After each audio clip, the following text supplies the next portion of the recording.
The handkerchief gently grazed over her eyes, and the trails of her tears. This reminds me of the last conversation Solution had with Shaltir. Shaltir was apparently quite proud of the fact that Ain Sama had helped wipe her tears. What circumstances would have caused his master to wipe Shaltir's tears? He could not imagine Shaltir crying. While his mind was occupied with futile guessing, his hands worked to clean the girl's face. "Ah, come, please use this," Sabas said as he stuffed the somewhat damp handkerchief into her hands.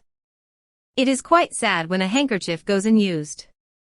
Especially when it cannot even dry tears. Sabas smiled and then stepped away from her. "All right. Have a good rest. We will discuss the future and other things when you wake up." There was nothing that magic could not do. Her body had been restored through Solution's magical healing, and her mental fatigue had been wiped away. Thus, she could function normally right away. However, she had still been in hell up until a few hours ago. Her emotional wounds might well burst open again after a long conversation. The truth was that her mind was not completely stable, hence her agonized weeping just now. Magic could briefly salve that spiritual suffering, but it could only treat the symptoms and not its cause. Unlike the physical body, the invisible wounds of the spirit could not be so easily healed. As far as Sabas knew, the only people who could completely remove her mental damage were his master or possibly Pistonia S. Wanko. Sabas wanted to let the girl rest, but she hurriedly replied, "The future." Sabas did not know if he should continue speaking to her. However, since she had been the one to initiate conversation, he decided to respond while keeping an eye on her. "It will not be safe for you to continue staying in the royal capital. Have you no friends or relatives to turn to?" The girl hung her head. "Is that so? You don't have any?" But of course, he did not actually say that. That was troublesome, Sabas thought. However, there was no need to be hasty. That man would probably not be captured so soon, and learning about Sabas from him would take some time. He knew he was being optimistic, but by telling himself that he did not worry, he hoped that such would be the case. At the very least, he hoped that she would be able to regain her spirits first. "All right then. Can you tell me your name?" I swear. Swear is it? I have not told you my name yet. I am Sabas Tien, but Sabas will do. I am the servant of Solution Sama, the young mistress of this house." That was the cover story. Solution typically wore her white dress instead of her maid outfit in case they were surprised by guests. However, he would have to remind her to stay in character as the manor's mistress now that Swear was in the home. "So, Tien-san." "Yes, Solution Epsilon Sama. Although, I doubt you will have much of a chance to meet her. The young mistress can be hard to deal with at times." Sabas closed his mouth, as if to indicate that was all he would say on the matter. After a brief silence, he spoke once more. "All right. Have a good rest today. We'll discuss the future tomorrow." "All right." After verifying that Swear was back on the bed, Sabas took the bowl of porridge and left the room. When he opened the door, he was not surprised to find Solution standing there. She was probably eavesdropping on them, but Sabas did not blame her. Solution did not feel that Sabas would scold her for doing so, so all she did was mask her presence and stand outside the door. Since she had assassin-type class levels, she could have done a better job of hiding if she wanted. "What's the matter?" "Sabas-sama. May I ask how you intend to dispose of her?" Sabas's attention went to the door behind him. It was thick enough, but not completely soundproofed. If they spoke here, she would probably be able to pick up on a bit of their conversation. Sabas moved from the front of the door, and Solution silently followed behind him. Once they had reached a place where he was sure they would not be overheard, he stopped.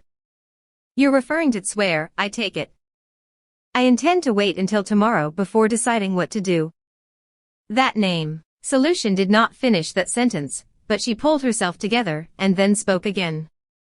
"Perhaps I have overstepped myself, but I feel that thing has a high chance of impeding our activities. We ought to deal with it as soon as possible." Now what exactly could the words "deal with" mean? After listening to Solution's cold words, Sabas thought, as I expected. This was the opinion which a right-thinking, loyal servant of Nazarick, of the 41 supreme beings, would have about a non-Nazarick entity. It was Sabas' attitude towards Swear which was abnormal. You're right. If she interferes with the orders Ain Sama has given us, then I shall deal with her without delay. Solution looked surprised, as if to say, if you knew that, then why did you do it? She might have her uses. And since we've picked her up, it would be a shame to just discard her. We need to think of a way to properly utilize her. Sabas-sama. I do not know where or why you picked it up, but the injuries it has taken indicate that it comes from a certain background. And do you not think the person who inflicted those injuries on that human would be unhappy to know that it was still alive? There should be no problems on that front. So you mean to say you have already disposed of those people, then? No. That's not it. If any problems arise, I will take action.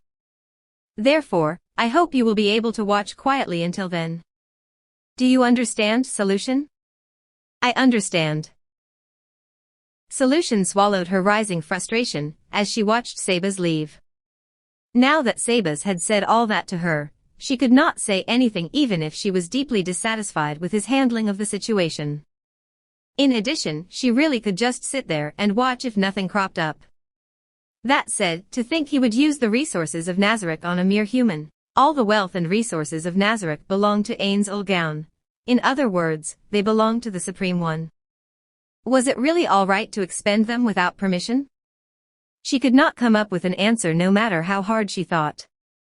Diamond suit, lower fire month, 9th month, 3rd day 9:48. Sabas opened the main door.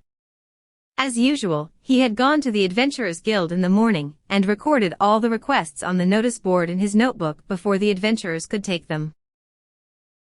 Sabas had committed all the information he had obtained in the royal capital, even street gossip, to paper, and then sent it on to Nazarick.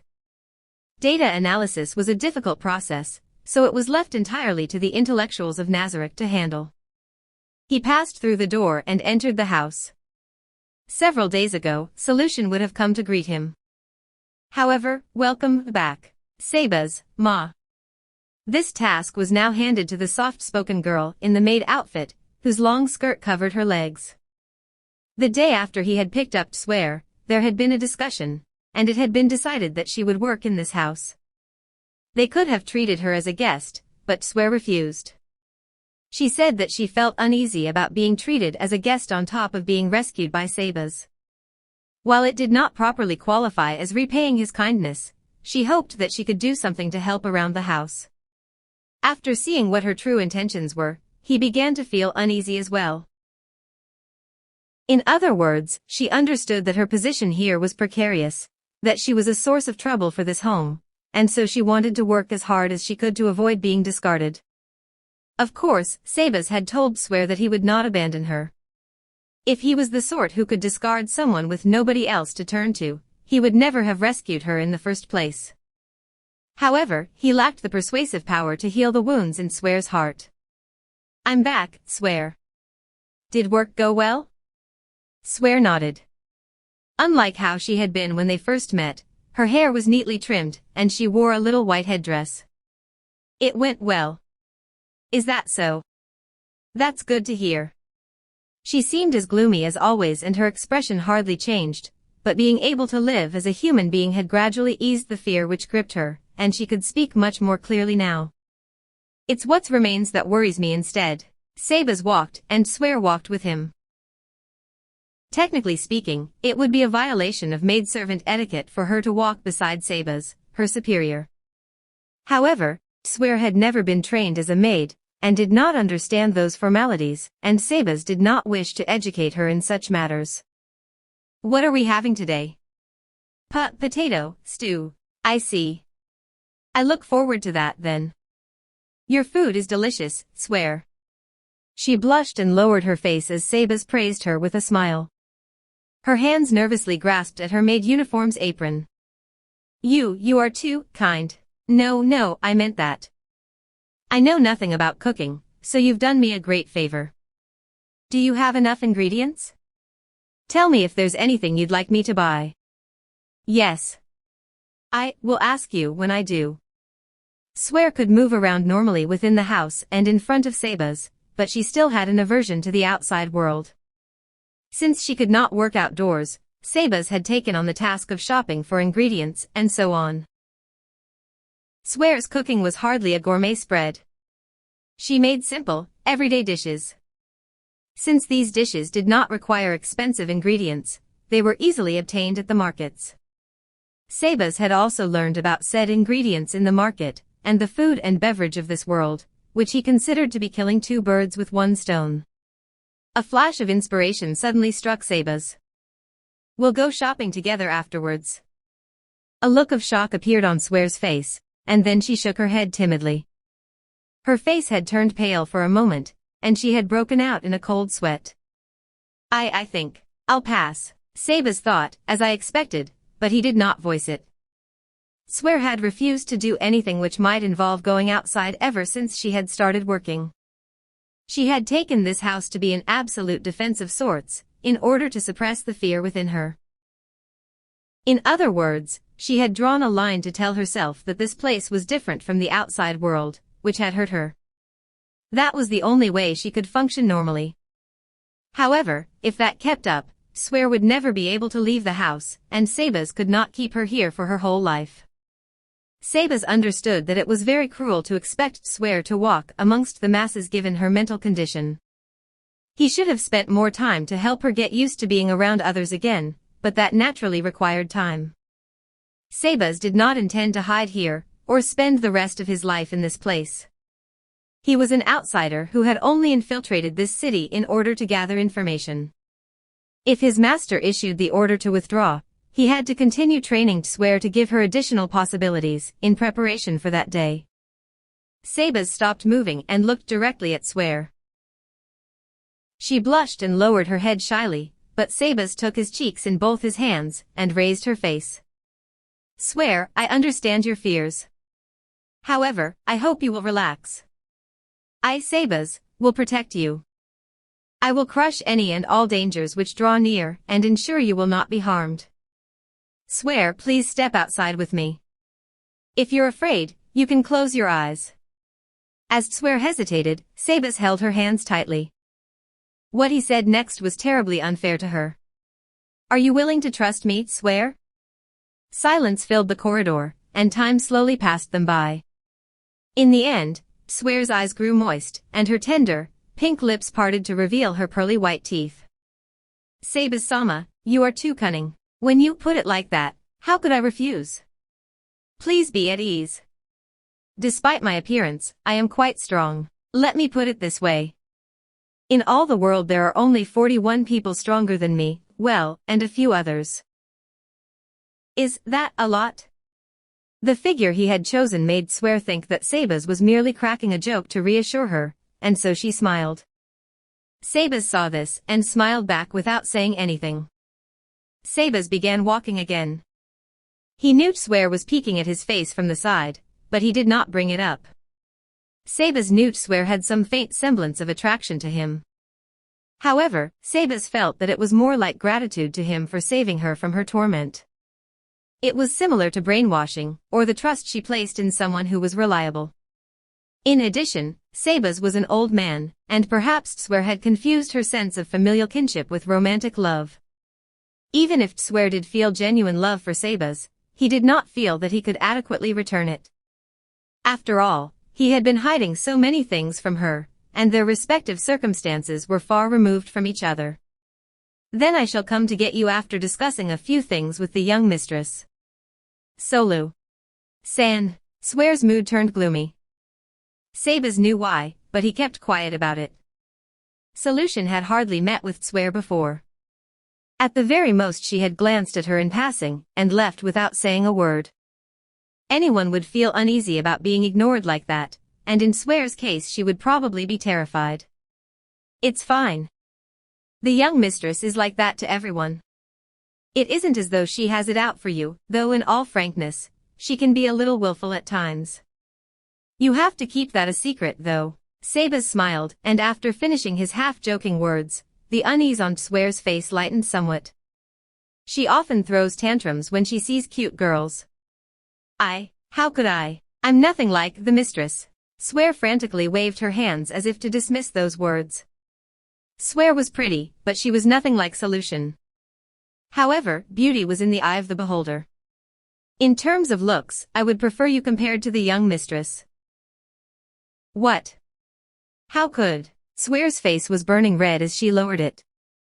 Sabas looked kindly upon her, and then he saw her expression change and her brows furrow. And I'm filthy. Sabas sighed inside as he watched Swear's face fill with dejection. Then he turned to face her and said, Indeed, that is the case with gems.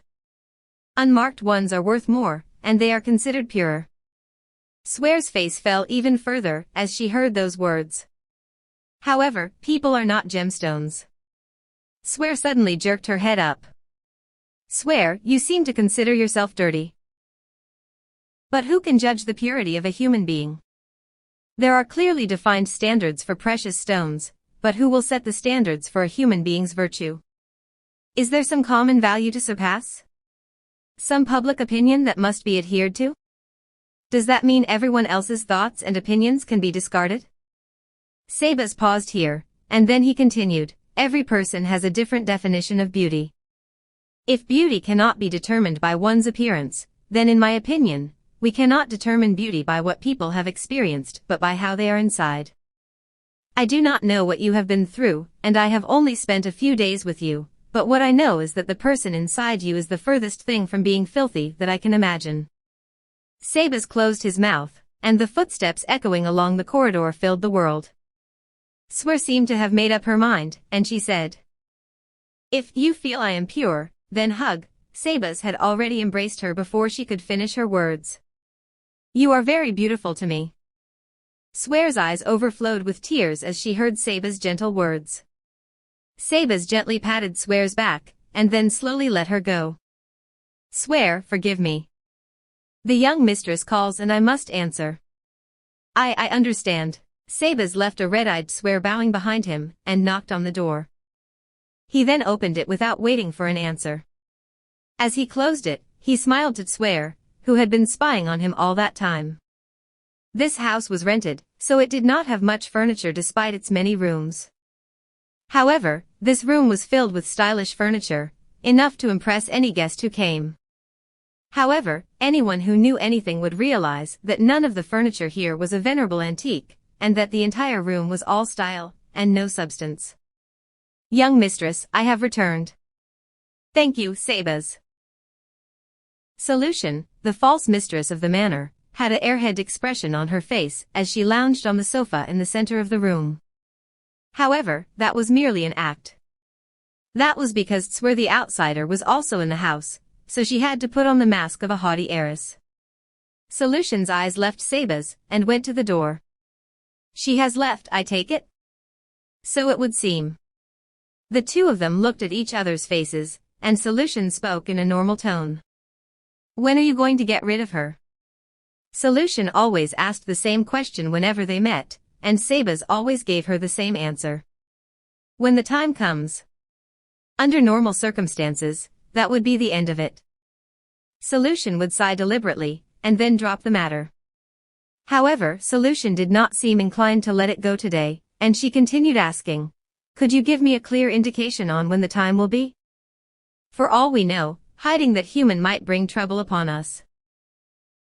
Does that not violate Ain Sama's orders? There have been no problems until now. Fearing a human and the problems they might make is hardly the attitude which a servant of Ain Sama ought to have.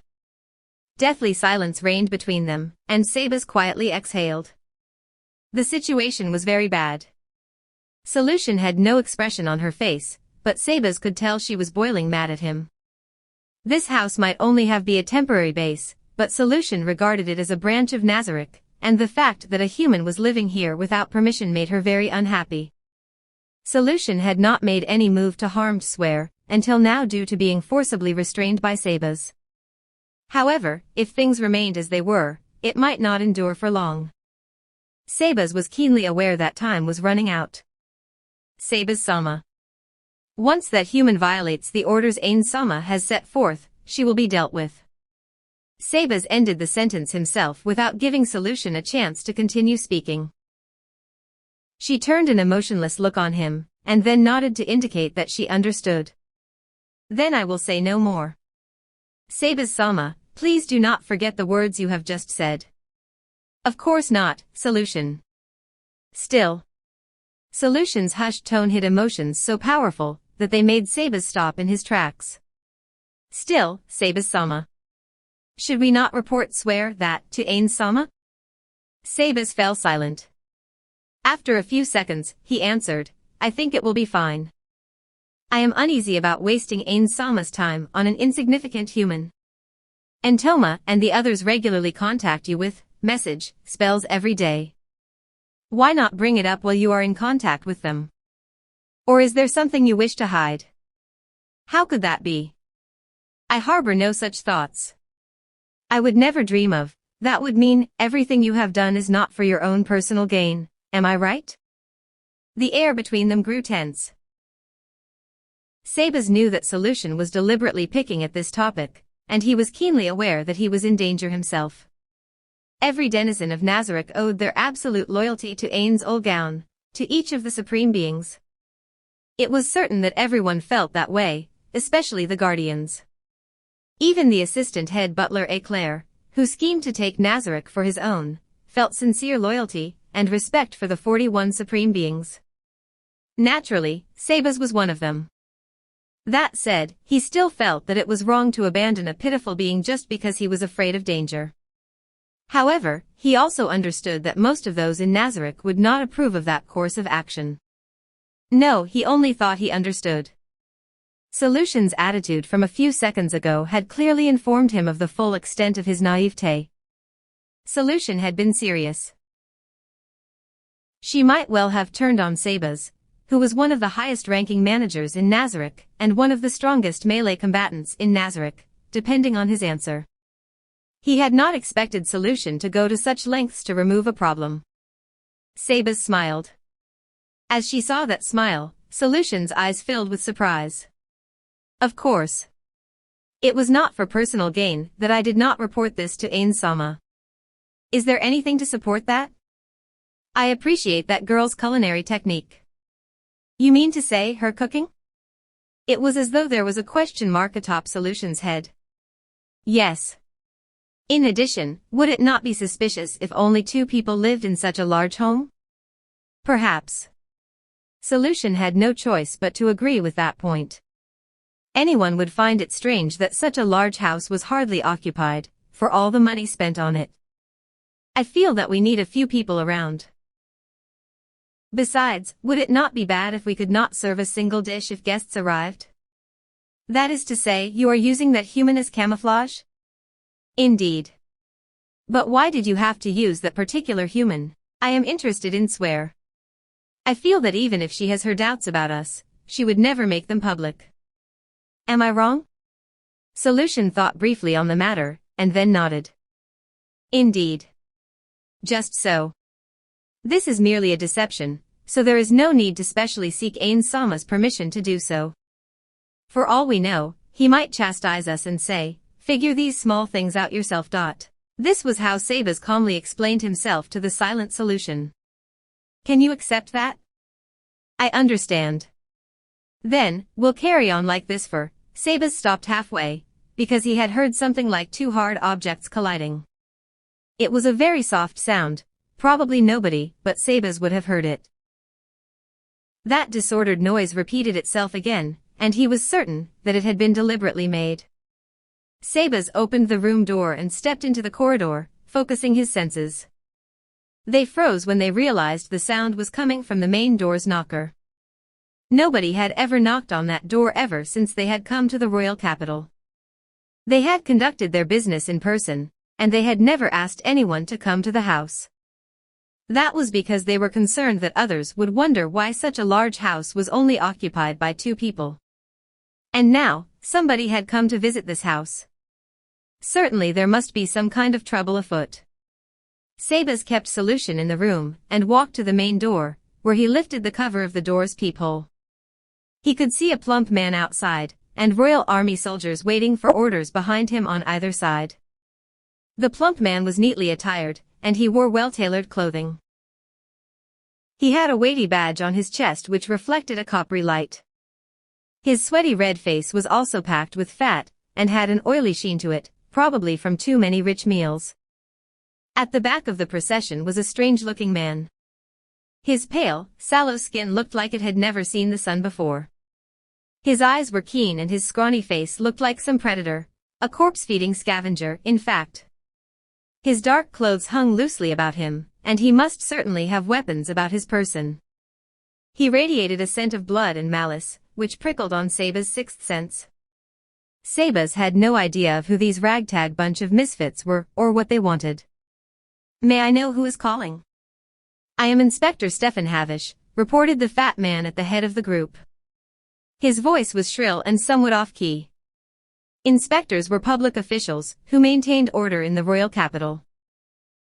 One could say they were the commanders of the guards who patrolled the capital, and they had far-reaching authority.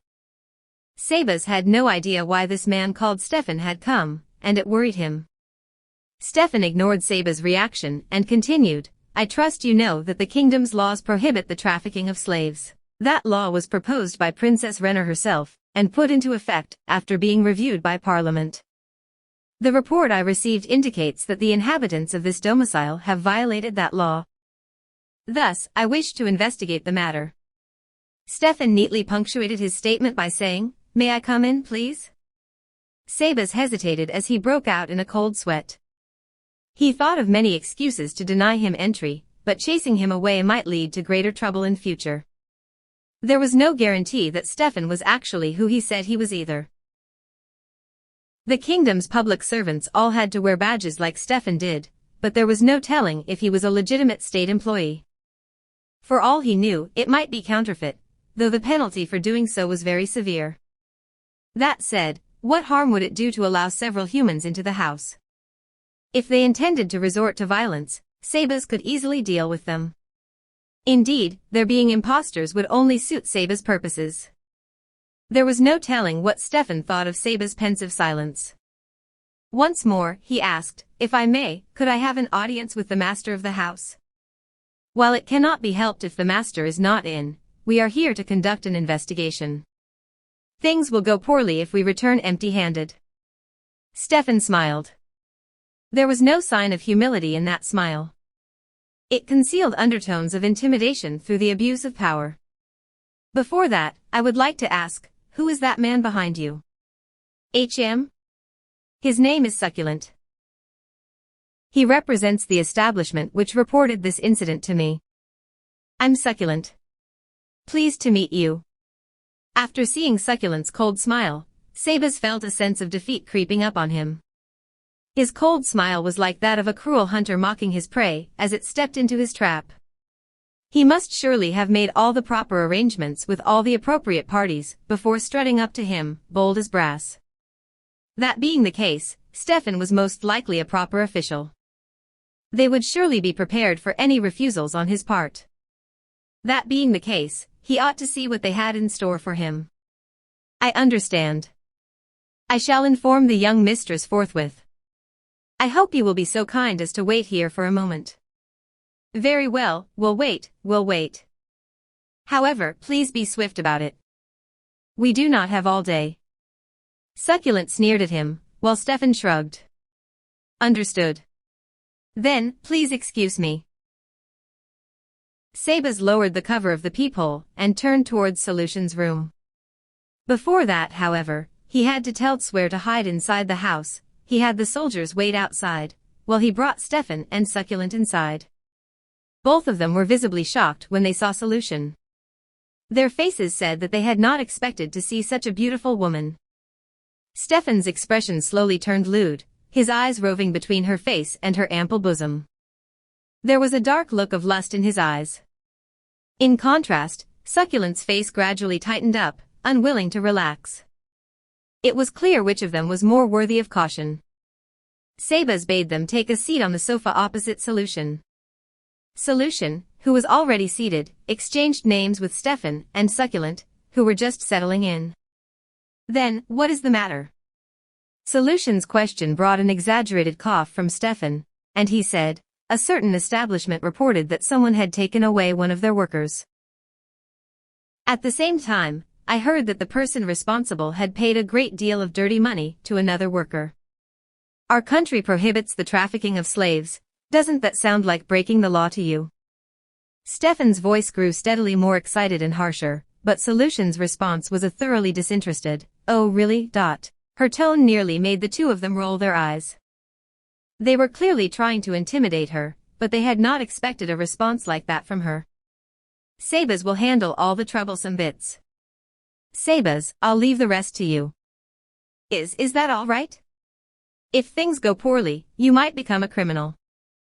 Oh, I'm so scared. Inform me when I'm about to become a criminal, Sabas. Solution smiled widely to them as she rose. Have fun, everyone. Nobody could stop her as she left. In that instant, they realized exactly how powerful a beautiful woman's smile could be. Before the door's latch could slide home, they could hear gasps of surprise as the soldiers outside were startled by Solution's good looks. Then I shall hear you two gentlemen out on the young mistress' behalf. Sabas took a seat before them with a smile.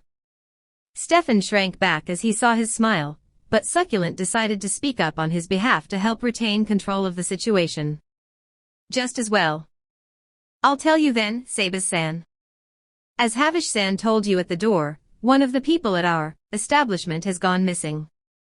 We questioned a man, and he said that he had handed her over for money. I thought, was this not slave trafficking, which is forbidden in the kingdom? I was unwilling to believe that one of our employees could actually do such a thing, but I had no choice but to report it. Indeed. We cannot condone the filthy slave trade. Stefan slammed the table. For that reason, dear Succulent here has reported this case even at the risk of staining his business reputation. What a model citizen he is. Succulent nodded in thanks as Stefan spluttered his lines. Thank you, Havish-sama. What kind of farce is this, Sabas thought. Meanwhile, his mind worked. The two of them were clearly in cahoots. That being the case, it was almost certain that they had taken ample precautions before launching their campaign. That being the case, his defeat was certain. Still, he had to minimize his losses, but how? Turning that around, what were the conditions for Sabas' victory? As a butler of Nazareth, Sabas' win condition was eliminating the problem, and not letting things pile up. Protecting Swear was definitely not part of that. However, I believe the man who claims to have taken the money may have borne false witness. Where is he now? He was arrested on suspicion of slave trading, and is in custody now. After questioning him, we managed to learn the identity of the person who bought our employee, who would be you, Sabas-san. The man had probably sung like a canary when he was captured. He had most likely been squeezed for information useful to them under questioning. Sabas pondered whether he should act dumb, lie, or deliver a stern and upright rebuttal. What if he said she was not in the house? What if he said she were dead? Numerous lines popped into his head, but none of them sounded like they would work, and the opposition would probably not give up easily. It would be better for him to ask what he needed to know. Still, what led the two of you to me? What proof do you have? That was what baffled Sabas. He had not left any trace of his name or identity. They should not have been able to find any evidence pointing to him. However, the two of them were here. How had they found him? He was always very careful during his excursions and wary of being followed. He did not think anyone in this city could follow him without being spotted. It was the scroll. A stroke of light flashed across Sabas' mind.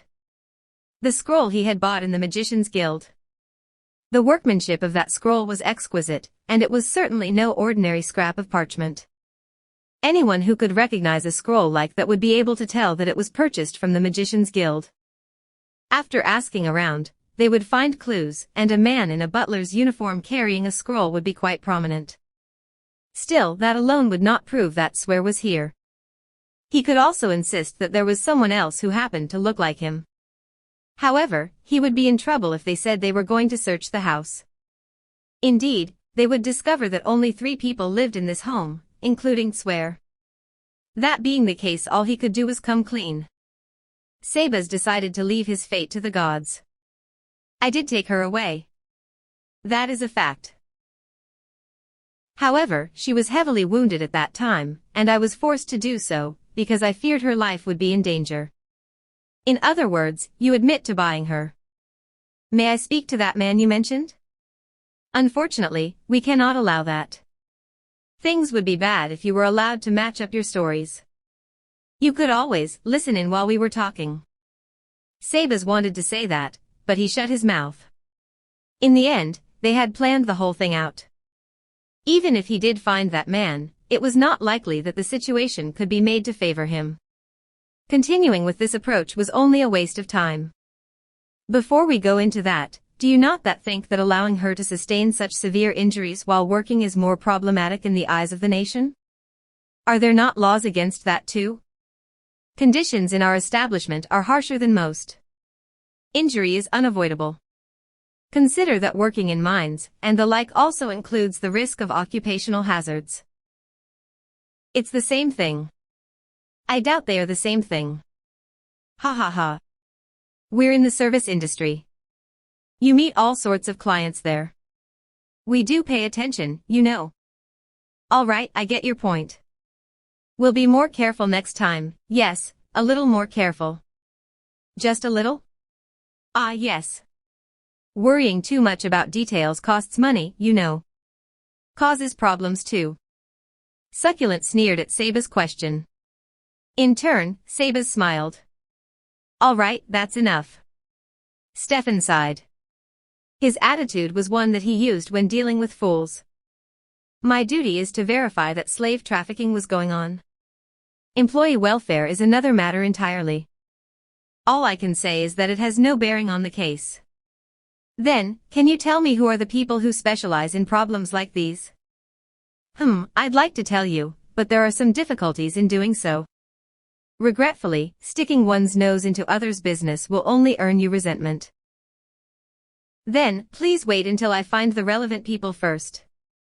Stefan grinned evilly, as though to say, I was waiting for you to say that. Succulent had the same sort of look as him. I would like to wait for that, but the business has already filed a case, so I must arrest you and begin investigations. It's out of my hands. In other words, he was out of time. Given the situation and the circumstantial evidence, you're clearly guilty, but the plaintiff has said that they're willing to go easy on you. Compensation will be needed to smooth things over, of course, and destroying the documentation related to the slave trading offense will also require a bit of money. What exactly do you mean by smoothing things over? Well now. We'd like you to return our employee, and make up for the loss of income incurred while you were holding on to her. I see. And how much is that? In gold coins, well. I'll give you a discount. 100 gold coins. Compensation will run you another 300 gold coins, so a total of 400 seems fair, don't you think? That is quite a sum. How did you arrive at that figure? How much does she make a day, and how exactly is it tallied up? Hang on a bit, Stefan interrupted. That's not all, Succulent-san. I almost forgot. Since I've already made a report, you'll need to pay to destroy that as well, even if you settle the matter with us under the table. That's right. How could I have forgotten, friend Succulent? Stefan smiled wickedly once more. Yet. No, it's nothing, Sabas quietly said as he smiled. Forgive me, Havish-sama, Succulent bowed to Stefan. Destroying the documents costs a third of the compensation fees, so that'll be 100 gold coins. That's a total of 500 gold coins, I believe. Does the money I paid when bringing her here count against that? How could that be? Listen, mister. When you reach an accord with the other side, that means you didn't buy a slave. In other words, the expenses of buying that slave are written off. Just imagine that you lost the money somewhere. To think they would actually expect Sabas to assume he had lost 100 gold coins. In all likelihood, most of it had already found its way into their pockets. However, her injuries are not yet fully recovered. If the two of you take her away now, her wounds might reopen. And if she does not receive the proper treatment, she might well lose her life. I believe it would be better for her to stay with me and receive care here. What do you think? Succulent's eyes gleamed in a bizarre way. When he noticed this, Sabas realized the depths of his mistake. He had allowed them to realize how much swear meant to him. I see. You do have a point. Her death notwithstanding, we'll need you to pay for the money, which would have been spent on her. While she's recovering, how about letting us have some fun with the lady of the house? Oh. That makes a lot of sense. If you make a hole, you have to fill it. There was visible lust in Stefan's full-faced smile. He was surely imagining the act of stripping Solution naked. The smile faded off Sabas' face, and it turned impassive. Succulent was probably not serious, but he would probably press the attack if he showed any weakness. Thanks to his exposing his attachment to Swear, the possibility still existed that the situation might deteriorate further. Aren't you afraid of your desires getting you in trouble? How dare you talk to me like that? Stefan's face was bright red as he shouted. Sounds like slaughtering a pig, Sabas thought. He stared at Stefan without a single word. What do you mean by my desires? All this is to uphold the law passed by the glorious will of Princess Renner. How dare you call it base desire? Show some respect. Yes, don't get worked up, Havish-sama. Once Succulent cut in, Stefan calmed down immediately. His anger had faded too soon, a sign that this was merely a scare tactic, and not genuine anger. What terrible acting, Sabas mused. But I say, Succulent-san, Havish-sama, we've said everything we came here to say. I was thinking about coming back the day after to see what he thinks. Is that all right with you, Sabas-san? Very well. With that, Sabas brought everyone to the main door. As he sent them off, Succulent, who had stayed until the end, smiled to Sabas, and left him with these words. Still, I have to thank that slut. To think a piece of trash could actually turn out to be a goose that lays golden eggs. With that, the door closed with a thud. Sabas glared at them, as though the door were transparent. There was no particular expression on Sabas' face. He looked as calm as always. However, there was a distinct emotion in his eyes. That emotion was anger. No, the word anger was far too mild to describe how he felt.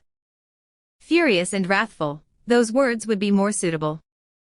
Succulent's parting shot was honest, flung at him, because he was certain that Sabas was at his wit's end and had nowhere to turn, that his victory was assured. Solution, you can come out now, no? Solution oozed out of the shadows in response to Sabas' voice.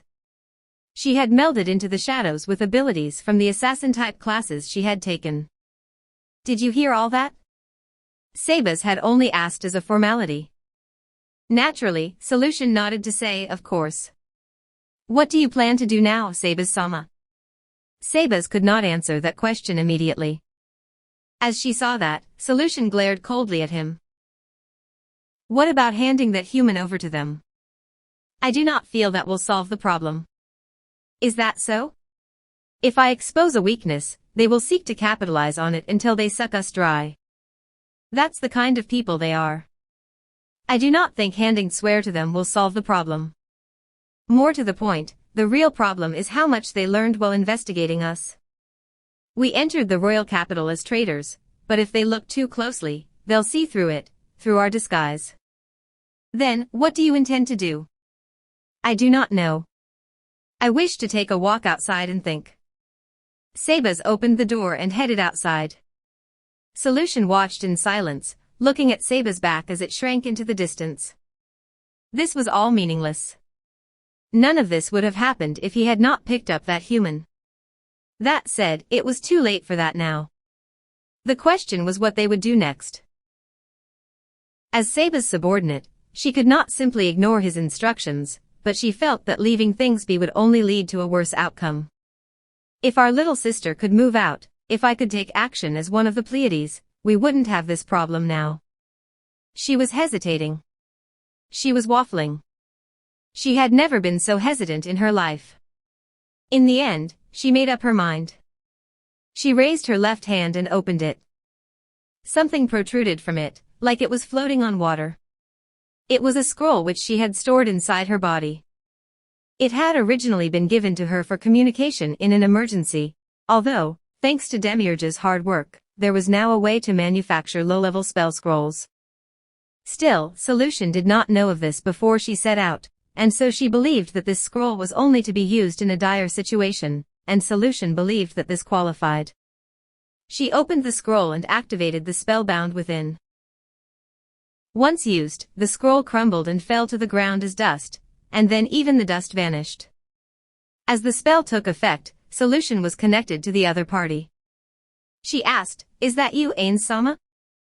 "Solution, HM? What happened? Since you're contacting me, does that mean there's been an emergency?" "Yes." Solution paused at this point.